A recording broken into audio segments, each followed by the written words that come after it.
हे पुरुषोत्तम, मी मनापासून निष्ठा ठेवते तथागतावर, ज्यांचा प्रकाश आहे व्याप्त अनिर्बंध दश दिशा, आणि माझी निग्रही मनीषा तुझ्या भूमीत जन्म घेण्याची मनचक्षुंना घडते तुझ्या भूमीचे दर्शन, तेव्हा त्रैलोक्यातील सर्व भूमीत तिची श्रेष्ठता जाणते। आकाशा समान सर्व समावेशक ती तुझी भूमी आहे, ती अनंत आणि असीम सन्मार्गानुसारी तुझी करुणा आणि मैत्री सर्व भौतिक विश्वात श्रेष्ठ आहे। जन्मजन्मांतरीच्या पुण्य संचयाचा जणू परिपाक आणि तुझा ज्ञानप्रकाश सर्वव्यापी पसरतो, जणू चंद्र सूर्याचे रूप दर्पण असते। माझी अशी प्रार्थना तिथे जन्म घेतलेले प्राणी मात्र तुझ्या सम करोत सत्यघोष सदोदित। हे बुद्धा, हे बुद्धा, हे बुद्धा। मी लिहितो आहे इथे लेख हा, आणि गातो गीतेही तुझे भावे साक्षात दर्शन। हीच करते प्रार्थना अखिल प्राणी मात्रा सहित ह्या धन्य भूमीत हो मला जन्म प्राप्त, हो मला जन्म प्राप्त, हो मला जन्म प्राप्त।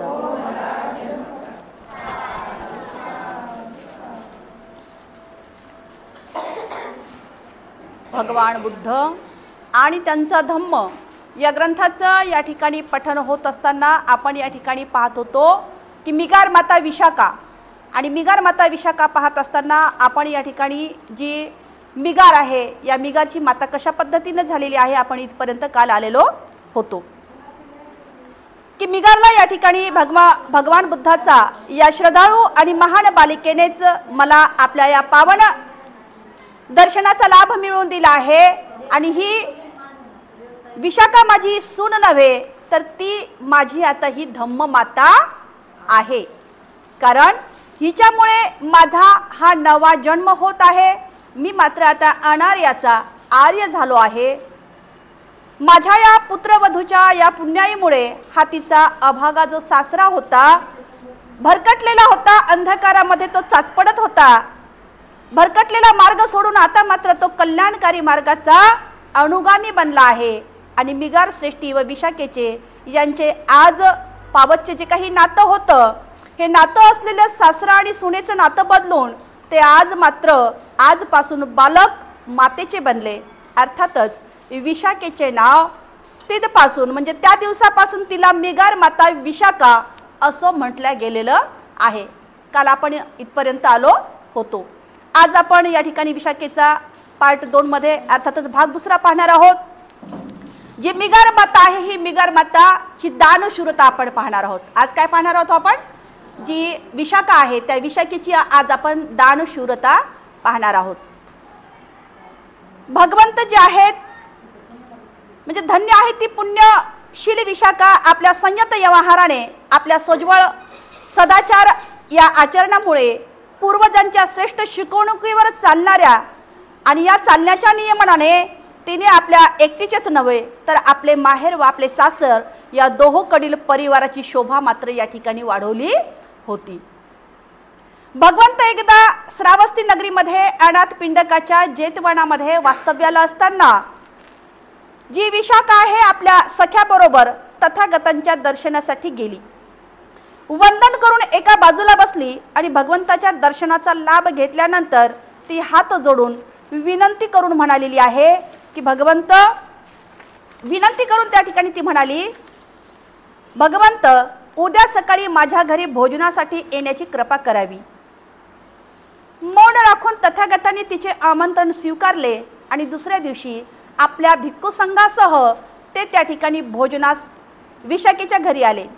भोजन ग्रहण झाल्यानंतर तथागत त्या ठिकाणी बसले आणि तेवढ्यात विशाखा तिथे येऊन म्हणाली, भगवान मला आपल्याकडून काही वर हवे आहेत। भगवंताला ती काय म्हटलेली आहे, भगवंत मला आपल्याकडून काही वर हवे आहेत। भगवंत म्हणाले, तथागत वरापासून अलिप्त आहेत, म्हणजे ते कोणास कधीच कसला तसा वर देत नाहीत। आणि हे विशाखा तुला माहित नाहीये काय? तुला यावर विशाखा, पुन्हा यावर विशाखा म्हणाली, माझे वर भगवंत निर्दोष आहेत, माझ्या स्वतःच्या स्वार्थासाठी नसून धम्मासाठी व सर्व भिक्खू संघाच्या हितासाठी आहेत। ते भगवंतांनी ऐकून तरी घ्यावेत। यावर भगवंतांनी अनुमती देताच तिने आपले हे 8 वर भगवंता पुढे नमूद केलेले आहेत। हे 8 वर पुढील प्रमाणे या ठिकाणी तथागतांना विशद करते। पहिला वर या ठिकाणी ते भगवंतांना मागत आहे, मी भिक्खू संघास त्यांच्या जीवनभर वर्षा ऋतूत वापरण्यासाठी अंतर्वस्त्र देऊ इच्छिते। विहारात मुक्कामास येणाऱ्या भिक्खूस जीवनभर भोजन देऊ इच्छिते। प्रवासास निघालेल्या भिक्खूस जीवनभर भोजन देऊ इच्छिते। आजारी भिक्खूंना जीवनभर भोजन देऊ इच्छिते।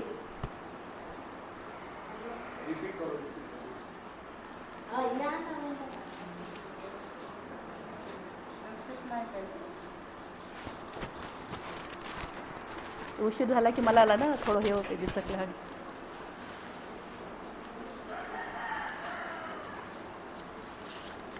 तर आपण या ठिकाणी मिगार मातेपर्यंत आलो होतो।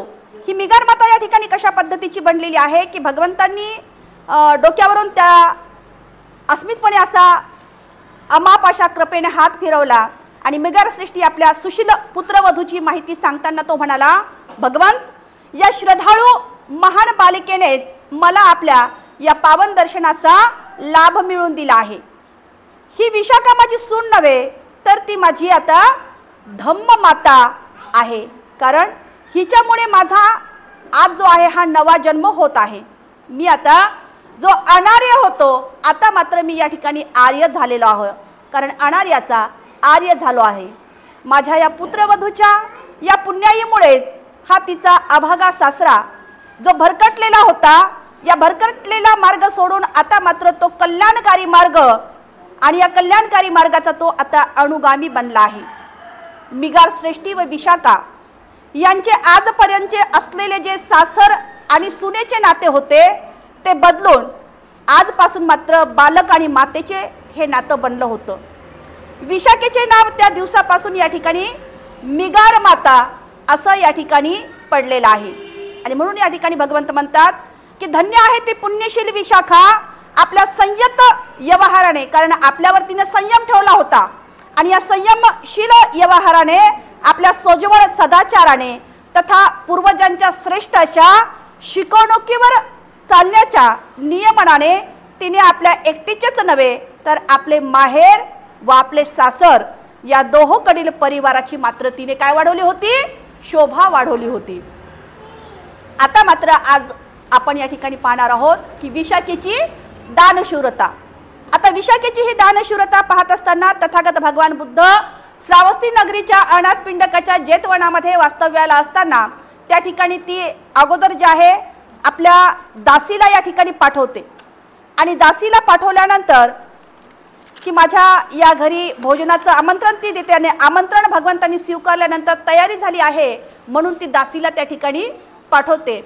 आणि पावसाळ्याचे दिवस असतात, पावसाळ्याचे दिवस असल्यामुळे त्यांचं जे चिवर आहे त्यावेळेस भिक्खू संघांना चिवर मात्र एकच असायचं आणि ते चिवर त्या ठिकाणी ते काढून वाळण्यासाठी म्हणजे आतमध्ये ठेवतात, कारण ते चिवर भिजू नये म्हणून. आणि मग त्यांचं जे शरीर तसंच या ठिकाणी आपला जो पाऊस आहे ते आपल्या शरीरावर तो पाऊस घेतात. आता ही दासी त्या ठिकाणी त्या भिक्खूंना बोलवण्यासाठी जाते, तथागतांना बोलवण्यासाठी जाते आणि मग त्या ठिकाणी ती ज्यावेळेस मध्ये पाहते तर त्यांचं ते शरीर या ठिकाणी ते त्या उघड्या शरीरावर ते मात्र पावसाचा मारा घेत आहेत आणि ती हकीकत या ठिकाणी ती विशाखेला सांगते. आता ही हकीकत विशाखेला सांगितल्यानंतर विशाखामध्ये आणखीनच जी दान पुण्य करणारी विशाखा आहे तिच्यामध्ये आणखीनच काय होती, दानपारामिता उत्पन्न होते आणि भगवंत या ठिकाणी भोजनाला आल्यानंतर ती मात्र भगवंतांना विनंती करते की भगवंत मला या ठिकाणी आपल्याकडून वर मागायचे आहेत. आणि त्या ठिकाणी मग भगवंत म्हणतात की विशाखा तुला माहीत आहे का की मी या वरापासून अलिप्त आहे, म्हणजे मी कोणासही कधीच असला वर देत नाही. त्यावर ती म्हणते की भगवंत मला या ठिकाणी माझ्यासाठी नाही तर माझे निर्दोष जे या ठिकाणी मी वर मागत आहे त्या वर मागत असताना ते वर माझ्यासाठी निर्दोष आहेत, माझ्या स्वतःच्या या ठिकाणी स्वार्थासाठी नाहीत तर धम्मासाठी व भिक्खू संघाच्या हितासाठी आहेत. ते भगवंतांनी ऐकून तर एक वेळेस घ्यावं असं ती विनंती करते.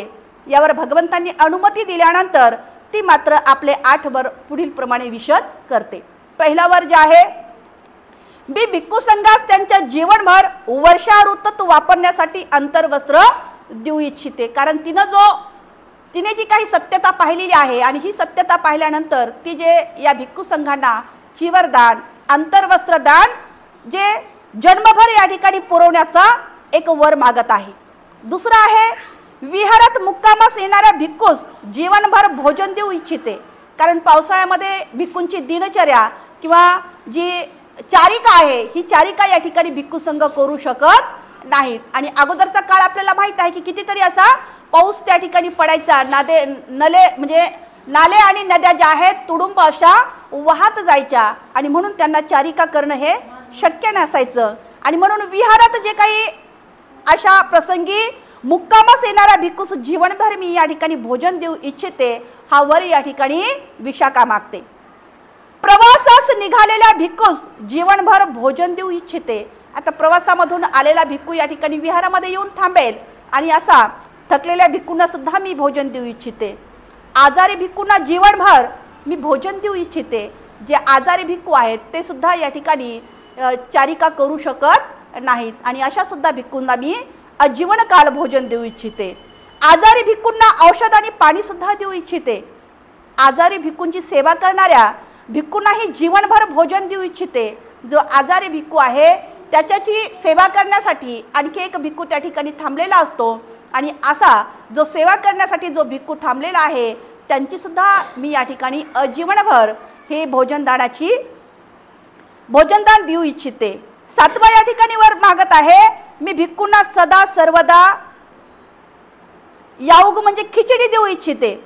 म्हणजे जो अल्पाहार आहे, आता वृद्ध जे काही भिक्खू झालेले आहेत किंवा ज्यांना काही औषधोपचार चालू आहेत त्यांना मात्र अल्पाहार घ्यावा लागतो आणि जे औषध पाणी आहे त्यांना ते ग्रहण करावं लागतं. आणि म्हणून असे जे काही भिक्खू आहेत त्या भिक्खू संघासुद्धा मी अल्पाहार अर्थातच खिचडी सुद्धा देऊ इच्छिते. मी भिक्खुनी संघास उदकसाठी देऊ इच्छिते. आता भिक्खुनी संघ जे आहे या भिक्खुनी संघांना उदक सकटी म्हटलं म्हणजे जे मंथली जे असतात आणि या मंथली जे पिरियड आलेले असतात त्या पिरियडमध्ये जिला ते ऋतुमती झाल्यानंतर जे वस्त्र द्यायची असतात ते वस्त्र सुद्धा या ठिकाणी मी भिक्खुनी संघाला अजन्मकाळ पुरविते. असं या ठिकाणी विशाखेने हे किती वर मागितलेले आहेत? 8 वर मागितलेले आहेत. मग हे 8 वर तिने स्वतःसाठी मागितलेले आहेत का? नाही, तर हे 8 वर तिने भिक्खू संघाच्या कल्याणासाठी मागितलेले आहेत. भिक्खू संघाच्या या स्वास्थ्यासाठी मागितलेली आहेत. स्वतःच्या स्वार्थासाठी नसून धम्माच्या संघाच्या आणि भल्यासाठीच हे आहेत. धम्म नियमनास व भिक्खू दिनचर्येस बाधक ते नाहीत. म्हणजे हे जे काही वर आहेत ते मात्र भिक्खू संघात सुद्धा बाधक दिसून आलेले नाहीत. त्यांनी या सर्व वरास मान्यता देऊन विशाखेच्या विनंतीस या ठिकाणी स्वीकृती दर्शवली आहे आणि विशाखास असे करण्याची भगवंतांनी या ठिकाणी अनुमती दिली आहे. वरील सर्व वर बौद्ध भिक्खू आणि भिक्खुनींसाठी आवश्यक आणि उपयोगी असल्यामुळे या समाज कल्याणासाठी उत्तम असे होते. आणि विशाखासारखी जी गुणसंपन्न कन्या होती, जी गुणरत्न अशी कन्या होती, तिला मात्र आस्थावान तथा श्रद्धाळू उपासिका, म्हणजे तिच्यामध्ये एक वेगळ्या प्रकारची आस्था होती, तिच्यामध्ये एक श्रद्धा होती आणि अशी ही श्रद्धाळू उपासिकाच अशा महान वराची मागणी मात्र करू शकते. अशाच पद्धतीने एक दिवशी एक पौर्णिमा होती. आता हे वर तर तिने मागितलेलीच आहे, हे तर तिची दानशूरता ही तर आहेच, परंतु आणखी एक अशीच घटना घडलेली आहे की एका पौर्णिमेच्या अनुषंगाने जेतवन जे आहे, या जेतवनामध्ये आता ही विशाखा जी आहे भगवान बुद्धाची जी आहे आद्य अशी उपासिका होती. आणि म्हणून ती पौर्णिमा असो, अमावस्या असो, जे उपवासत आहेत त्या ठिकाणी तथागतांच्या जिथे जिथे तथागत त्या ठिकाणी थांबलेले आहेत, तिथे मात्र ती वंदन करण्यासाठी भगवंताचे जे भगवंताचं या ठिकाणी धम्मश्रवण करण्यासाठी जात असे. आणि अशाच एका पौर्णिमेचा दिवस होता आणि पौर्णिमेच्या अनुषंगाने जेतवनात मोठ्या उत्साहाने आयोजन करण्यात आले होते. आणि त्या उत्साहामध्ये मात्र मिगार माता सुद्धा अर्थातच विशाखा सुद्धा आली होती. आता आले आणि त्या ठिकाणचा तो प्रोग्राम जो आहे सगळा तिने ग्रहण केला, परंतु जाताना तिने आपला तिच्या पित्याने जो काही रत्नजडित तिला हार दिला होता, तिच्या पित्याने तिच्या पाठवणुकीच्या वेळेस तिला जो रत्नजडित हार दिला होता, काय होता हाराचं नाव?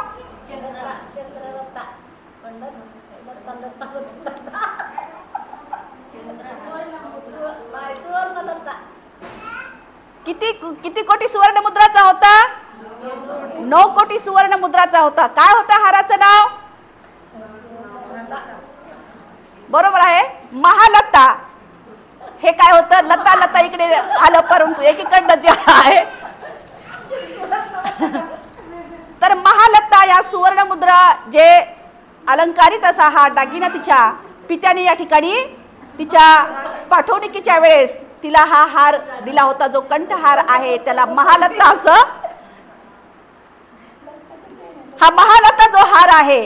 आता या जेतवनामध्ये त्या विशाखा आलेली आहे. तो कार्यक्रम संपल्यानंतर तो रत्न जडित हार त्या विशाखेने मात्र त्या ठिकाणी तो महालता हार विहारात त्या ठिकाणी ती विसरून गेली आणि नेहमीप्रमाणे आनंद स्थवीर जो आहे भगवान बुद्धाच्या सानिध्यामध्ये प्रत्येक वेळेस राहायचा. आणि मग उपासक वगैरे सगळे गेल्यानंतर तिथली स्वच्छता सुद्धा तो आनंदच करत असे. आता आनंद जो आहे स्वच्छतेसाठी लागला आणि स्वच्छता करत असताना तो महालता जो रत्नजडित हार विशाखेचा त्याच्या मात्र त्यांनी असा धरला आणि वरती उचलून ठेवला. कुणी ठेवला? आनंद या भिक्खूंनी ठेवलेला आहे. आणि तो हार त्यांनी उचलून ठेवला आणि मग नेहमीप्रमाणे आनंद स्थवीर धम्मदेशना ऐकून जेव्हा सर्व अनुयायी आपल्या घरी जातात त्यावेळेस तो पाहणी करत असे. यावेळी तो हार त्याने तिथे दिसला आणि तो त्याने उचलून बाजूला ठेवला. विशाखेच्या हे जेव्हा लक्षात आले की आनंद महास्थवीर त्या आनंदाने आता त्या तिच्या हाराला जो आहे स्पर्श केला होता, हार स्पर्श केला आहे. आणि बौद्ध धम्मामध्ये एक असंही नियम रूढ होता, म्हणजे त्यावेळेसच्या काळात असा एक नियम रूढ होता की ज्या वस्तूंना बौद्ध भिक्खूंचा स्पर्श होत असे त्या वस्तू त्या अनुयायांनी परत घ्यायच्या नसतात. आणि तो हार जो आहे आनंद या भिक्खूने स्पर्श करून उचलून असा ठेवलेला होता. तेव्हा तिने तो हार भिक्खू संघास दान देण्याचा निश्चय पण केला.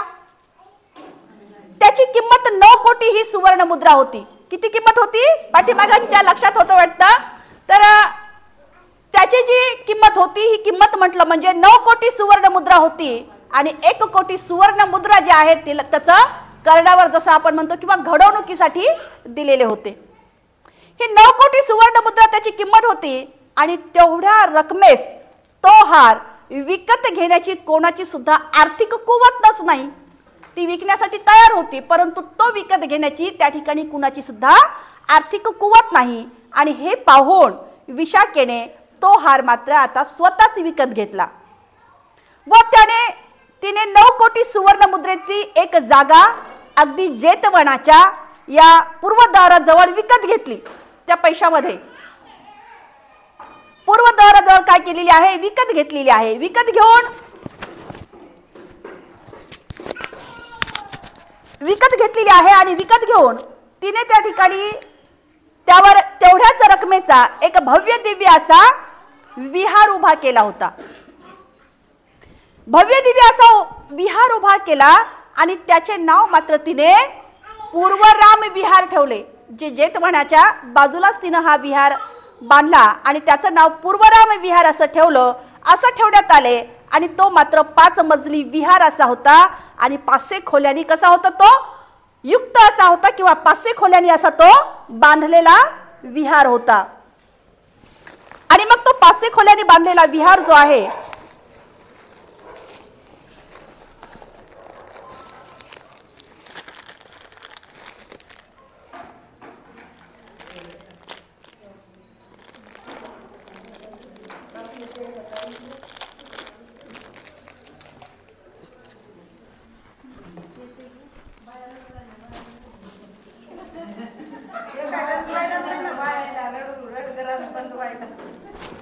तर 9 कोटी ही सुवर्ण मुद्राची एक जागा तिने अगदी जेतवनाच्या या पूर्वद्वाराजवळ विकत घेऊन त्यावर तेवढ्याच रकमेचा एक भव्य दिव्य असा विहार उभार केला आणि त्याचे नाव मात्र तिने पूर्वराम विहार असे ठेवण्यात आले होते. तो 5 मजली विहार 500 खोल्यांनी असा युक्त होता. अनाथ पिंडक काय, मिगार माता विशाखा काय यांच्या या दानशीलतेला या ठिकाणी मात्र मर्यादाच नाही. भगवंतांनी आपल्या या 45 वर्षाच्या संबोधी प्राप्तीनंतरच्या कालावधीत किती वर्ष त्यांना संबोधी प्राप्तीच्या नंतर किती वर्ष झाले होते? 45 वर्ष. या 45 वर्षाच्या कालावधीत श्रावस्तीस खूप वेळा त्यांनी या ठिकाणी आलेले होते. कोणत्या नगरीमध्ये? श्रावस्ती नगरीमध्ये खूप वेळा त्यांचं आगमन झालेलं आहे किंवा श्रावस्ती नगरीमध्ये खूप वेळा ते आलेले होते. त्यांच्या भेटी ह्या खूप वेळेस झालेल्या होत्या. बोला.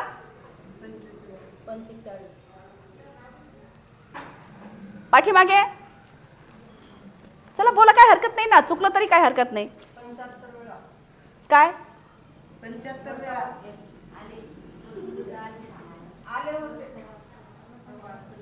बरोबर आहे. खंदारेताईंचं अगदी बरोबर उत्तर दिलेलं आहे. 75 वेळा या श्रावस्ती नगरीमध्ये भगवान बुद्धाच्या या ठिकाणी काय झाल्या होत्या? भेटी झाल्या होत्या. केवळ काय झाल्या? भेटी झाल्या होत्या. या खंदारेताई पुढे या.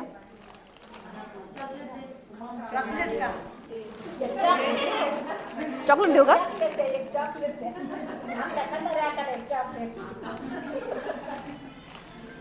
हा माईक लावा आणि माईक लावून उत्तर सांगा. समोर बघा, माईक लावून उत्तर सांगा, समोर पाहू.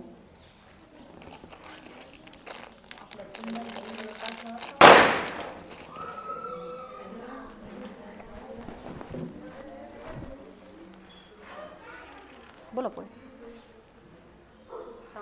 हां 75 वेळा भेट दिली श्रावस्तीला. कोणी? तथागतांनी 75 वेळा भेट दिली. तर या ठिकाणी आमच्या सविताताई खंदारेने असं अचूक उत्तर सांगितलेलं आहे की 75 वेळा या ठिकाणी तथागतांच्या श्रावस्ती नगरीमध्ये केवळ भेटी झालेल्या आहेत. टाळ्यांच्या गजरात या ठिकाणी ताईंचं स्वागत असू द्या.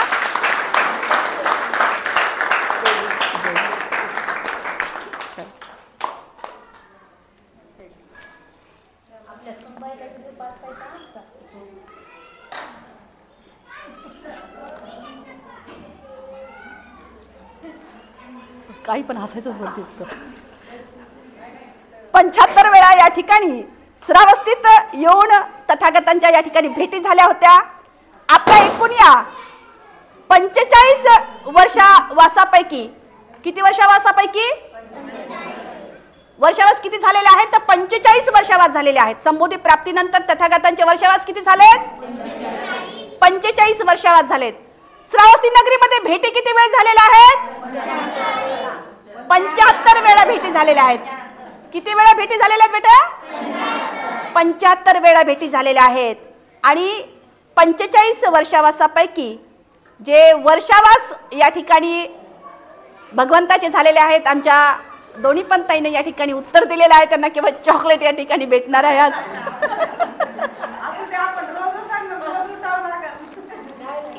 या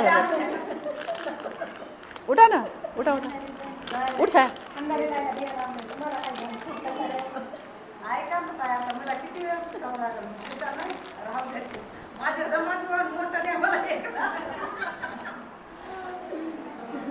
सांगा.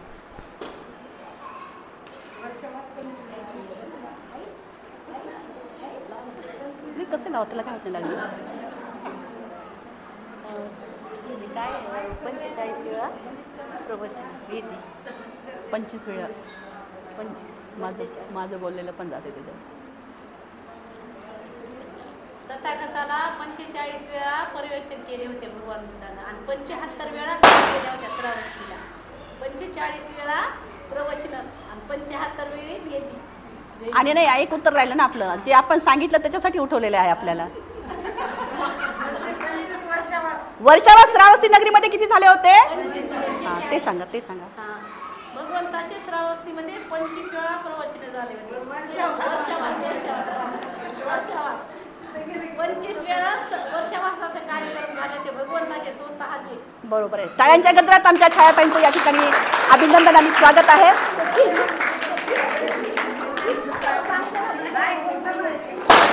तर 25 वेळा जे आहेत भगवंताच्या या ठिकाणी या श्रावस्ती नगरीमध्ये वर्षावास झालेले आहेत. जे आपण या ठिकाणी हे अधिष्ठान मांडलेलं आहे, बुद्ध आणि त्यांचा धम्म या ग्रंथाचं अधिष्ठान या 3 महिन्यासाठी आपण मांडलेलं आहे. जे कोणती पौर्णिमा बोला, कोणत्या पौर्णिमेपासून? आषाढ पौर्णिमा ते अश्विन पौर्णिमा. आषाढ पौर्णिमा ते अश्विन पौर्णिमा या 3 महिन्यासाठी आपण हे अधिष्ठान या ठिकाणी मांडलेलं आहे. आणि त्यावेळेस सुद्धा श्रावस्ती नगरी म्हणजे तथागतांच्या या वर्षावासामध्ये हे वर्षावास या ठिकाणी भगवंताचे चालत असायचे. आपले मात्र वर्षावास नसतात, उपासकाचे वर्षावास नसतात. कारण उपासक घरी जातो आणि भिक्खू संघ जो आहे त्या पावसाळ्यामध्ये त्या विहारामध्ये त्यांचं वास्तव्य असतं आणि म्हणून भिक्खू संघाचा काय असतो? वर्षावास असतो. आणि त्यावेळेस जे आहे ह्या भिक्खू संघ त्या वर्षावासामध्ये, थोडं शांतता राहा प्लीज. तर ह्या वर्षावासामध्ये भिक्खू संघ त्या विहारामध्ये आपलं वास्तव्य करत असत. आणि मग हे वर्षावास जे आहेत तथागतांचे त्या श्रावस्ती नगरीमध्ये 25 वेळा झालेले आहेत. किती वेळा झालेले आहेत? 25 वेळा. 25 वर्षावास एकट्या श्रावस्तीस भगवंतांचे संपन्न केले आहेत. आणि त्यापैकी मात्र 14 वर्षावास जे अनाथ पिंडकाचं जे जेतवण होतं त्या जेतवणामध्ये 14 वर्षावास झालेले आहेत. आणि जे 11 वर्षावास आता ही विशाखा जी आहे या विशाखाने पूर्वराम विहार त्या ठिकाणी बांधून दिलेला आहे त्या श्रावस्ती नगरीमध्ये. त्या 11 वर्षावास या विशाखेच्या पूर्वराम विहारामध्ये पूर्ण झालेली आहेत. असे 11 आणि 14 यांची जर बेरीज केली तर 25 वर्षावास हे श्रावस्ती नगरीमध्ये संपन्न झालेले आहेत. हे लक्षात येते की भगवंता श्रावस्तीचा किती या ठिकाणी ओढा होता. पूर्वराम विहार साजरे केलेल्या या वर्षावासाची यादी या ठिकाणी दिलेली आहे. ते वर्षावास म्हटलं म्हणजे या ठिकाणी त्या पूर्वराम विहारामध्ये वर्षावास भगवंतांनी या विशाखेच्या विहारात केलेले 22वा वर्षावास त्यांनी या ठिकाणी संपन्न केलेला आहे. 24वा वर्षावास या ठिकाणी संपन्न केलेला आहे. 26वा, 28वा, 32वा, 34वा, 36वा, परत या ठिकाणी 38वा, 40वा, 42वा आणि 44वा. ही जी काही यादी आहे ही अंगुत्तर निकाय अठ्ठकथा धम्मपदामधून घेतलेली आहे. विनय पिटक या ठिकाणी महाभग्ग जे पाली आहे याच्यातून ही यादी या ठिकाणी प्रसारित केलेली आहे. मिगार माता विशाखाबद्दल तथागतांच्या पवित्र वाणीतच सांगायचे झाल्यास भिक्खू आणि श्रावक श्राविका तथा उपासक उपासिकेंच्या या क्रमवारीत 67वी कितवी 67वी उपासिकांच्या मध्ये द्वितीय या स्थानावर तर दायिकामध्ये प्रथम स्थानावर या विशाखेचं अर्थातच मिगार माता विशाखेची या ठिकाणी गणना तथागतांनी केलेली आहे. थेरी गाथा पालिकेमध्ये विशाखा स्थवीर भिक्खुनीची एक प्रसिद्ध या ठिकाणी गाथा म्हटलेली आहे. करोय बुद्ध शासन एक कत्वा नानुपत्ती खिप्प पादाणी धोवित्वा एक म्हणते निषिद्ध थातिती. अर्थातच धम्मामध्ये अनुशासन पाळणं. धम्मामध्ये काय पाळायचं आहे? अनुशासन पाळायचं आहे, नियम पाळायचे आहेत. धम्मामध्ये अनुशासन पाळणं आवश्यक आहे आणि त्यामुळे कधीच पश्चाताप करावा लागत नाही. केवळ पाय धुवून एकांतात राधनारतच होत जा असं या ठिकाणी विशाखानं म्हटलेलं आहे की जे धम्म आहे आणि त्या धम्मामध्ये अनुशासन मात्र पाळायचे आहे. अशा पद्धतीची ही दानशूर जी आहे विशाखा, आज आपण या ठिकाणी विशाखेला या ठिकाणी थांबणार आहोत. विशाखा या ठिकाणी आपण पाहिलेली आहे. जी विशाखा मिगार अर्थातच आपल्या सासऱ्याला या ठिकाणी, त्या घराण्याला या ठिकाणी तिने कशा पद्धतीनं या बौद्ध धम्मामध्ये आणलेला आहे. अर्थातच सासर आणि माहेर या दोन्हीमध्ये तिने काय केलेलं आहे? या धम्माला जुळवून ठेवलेलं आहे. आणि म्हणून ती या ठिकाणी तिच्या सासऱ्याला जे आहे म्हणजे मुलगी आणि पित्याचं जे नातं या ठिकाणी जुळलेलं आहे. अर्थातच ती धम्म माता म्हणून या ठिकाणी श्रेष्ठ अशी झालेली आहे आणि म्हणून तिला या ठिकाणी मिगार माता म्हटलेलं आहे. आणि ही दानपारमिता हे 8 वर या ठिकाणी तिने मागितलेले आहेत. त्या 8 वरामध्ये तिला कोणतीही या ठिकाणी जे लाभ तिला हवा नव्हता, तर हा धम्मासाठी आणि भिक्खू संघासाठी तिने हे जे वर मागितलेले होते. तद्वतच तथागतांना आपला महालत्ता हार जो आहे तिने विकून, म्हणजे स्वतः का खरेदी करणं होईना हे तिनं करून सुद्धा त्या ठिकाणी पूर्वराम विहार या ठिकाणी बांधलेला आहे. आणि अशा पद्धतीची ही विशाखा जी आहे या दान योग्यतेसाठी सुद्धा सरसावलेली आहे. अशा या दानशूर विशाखेला आज आपण या ठिकाणी त्रिवार साधूवर देणार आहोत. साधू साधू साधू.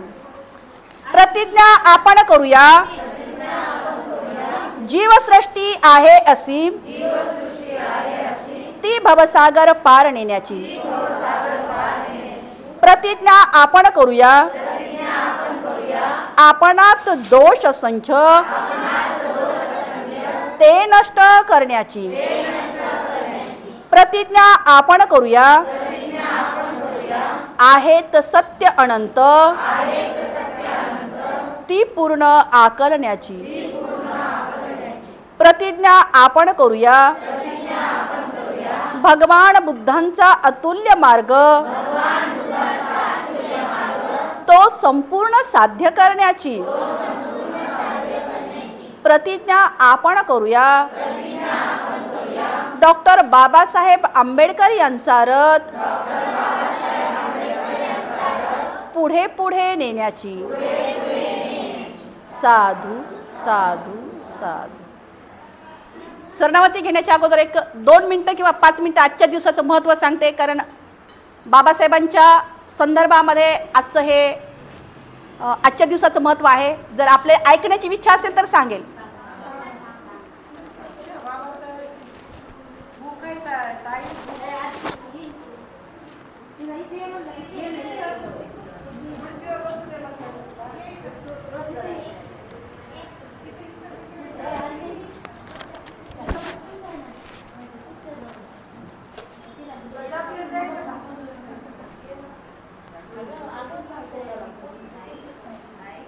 आजचा जो दिवस आहे तो दिवस म्हटला म्हणजे किती तारीख आहे आज? 23 सप्टेंबर तारीख आहे. तर 23 सप्टेंबर तारीख जी आहे डॉक्टर बाबासाहेब आंबेडकर त्या अगोदर जे आहे 3 वर्षासाठी बाहेर शिकायला गेले होते. त्यांनी PhD केली होती, MA केलं होतं आणि तत्पूर्वी त्यांना मात्र आर्थिक सहाय्य आणि ते पाठबळ नव्हतं. शिकण्यासाठी त्यांना मात्र पैसा नव्हता आणि ते सहाय्य जे केलं होतं ते म्हटलं म्हणजे सयाजीराव गायकवाड. कुणी केलं होतं? सयाजीराव गायकवाड यांनी केलं होतं. परंतु त्या शिक्षणाला आर्थिक पाठबळ किंवा आर्थिक सहाय्य देत असताना त्यांनी मात्र त्या ठिकाणी एक अट घातली होती.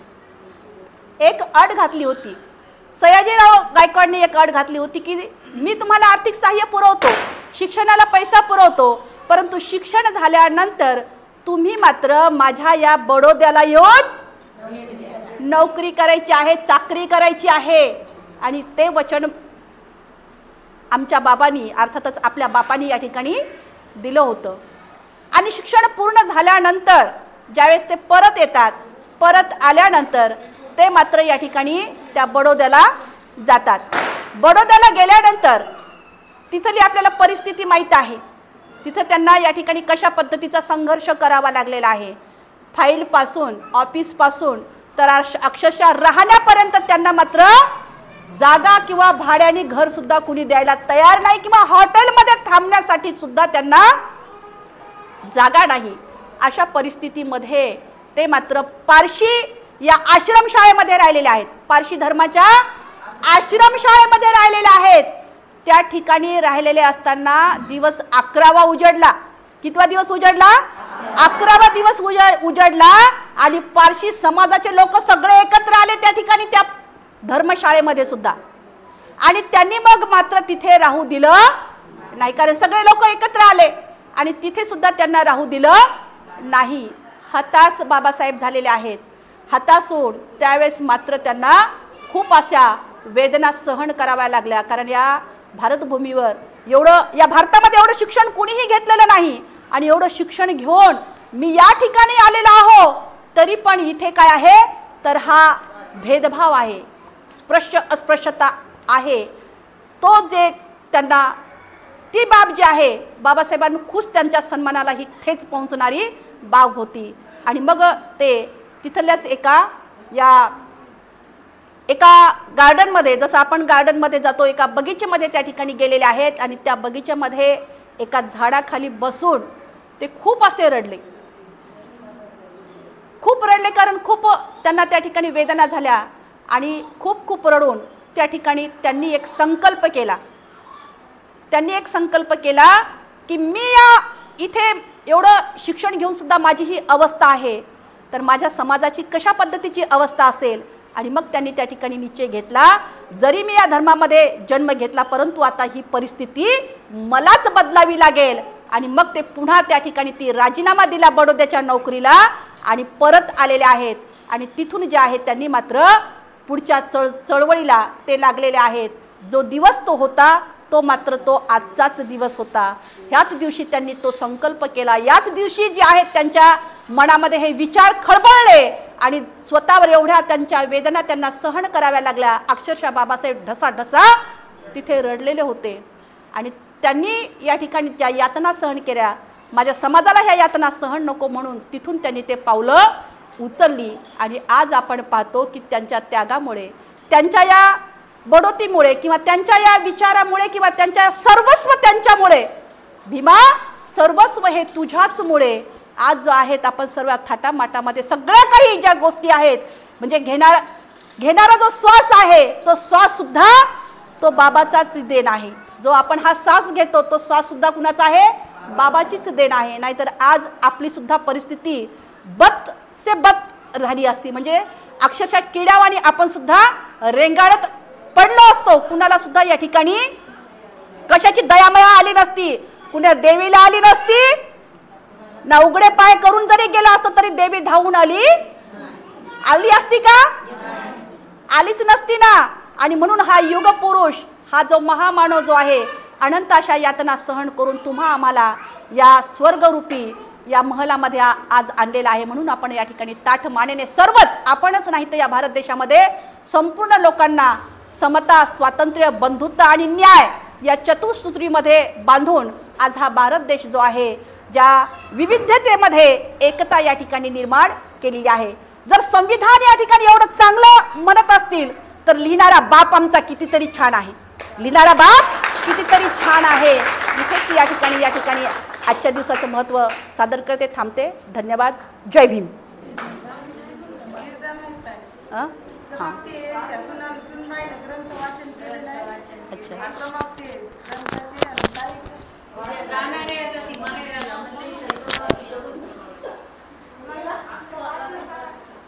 स्वाती अमोल सोनवळे यांचा वाटलं त्यांचे फळ वाटप मला एकेकाचं सांगा सगळ्यांनाच.